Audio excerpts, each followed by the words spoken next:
भारत का राष्ट्रीय ध्वज भारत के लोगों की आशाओं और आकांक्षाओं का प्रतिरूप है। ये हमारे राष्ट्रीय गौरव का प्रतीक है और सबके मन में राष्ट्रीय ध्वज के लिए प्रेम, आदर और निष्ठा है।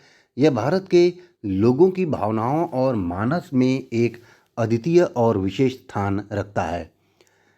भारतीय राष्ट्रीय ध्वज का ध्वजारोहण, प्रयोग, संप्रदर्शन राष्ट्रीय गौरव अपमान निवारण अधिनियम 1971 और भारतीय झंडा संहिता 2002 द्वारा नियंत्रित है।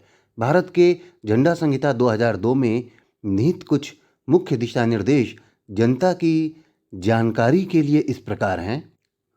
भारतीय झंडा संहिता 2002 को 30 दिसंबर 2021 के आदेश द्वारा संशोधित किया गया और पॉलिस्टर के कपड़े से बने एवं मशीन द्वारा निर्मित राष्ट्रीय ध्वज की अनुमति दी गई। अब व्यवस्था है कि भारत का राष्ट्रीय ध्वज हाथ से काते हुए और हाथ से बने हुए या मशीन द्वारा निर्मित सूती, पॉलिस्टर, ऊनी, सिल्क, खादी के कपड़ों से बनाया गया हो। जनता का कोई भी व्यक्ति, कोई भी गैर सरकारी संगठन अथवा कोई भी शिक्षा संस्था राष्ट्रीय झंडे का सभी दिनों और अवसरों, औपचारिकताओं या अन्य अवसरों पर फहरा प्रदर्शित कर सकता है, बशर्ते राष्ट्रीय झंडा की मर्यादा और सम्मान का ध्यान रखा जाए। राष्ट्रीय झंडे का आकार आयताकार होगा। यह किसी भी आकार का हो सकता है, परंतु झंडे की लंबाई और चौड़ाई का अनुपात 3:2 होगा।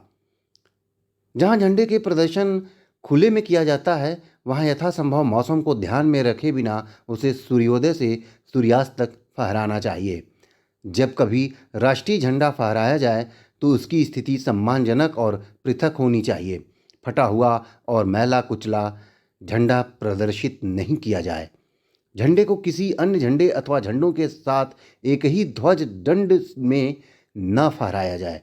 संहिता के भाग 3 की धारा 9 में उल्लिखित गणमान्यों जैसे राष्ट्रपति, उपराष्ट्रपति, प्रधानमंत्री, राज्यपाल आदि के सिवाय झंडे को किसी वाहन पर नहीं फहराया जाएगा। किसी दूसरे झंडे या पताका को राष्ट्रीय झंडे से ऊंचा या उससे ऊपर या उसके बराबर में नहीं लगाना चाहिए।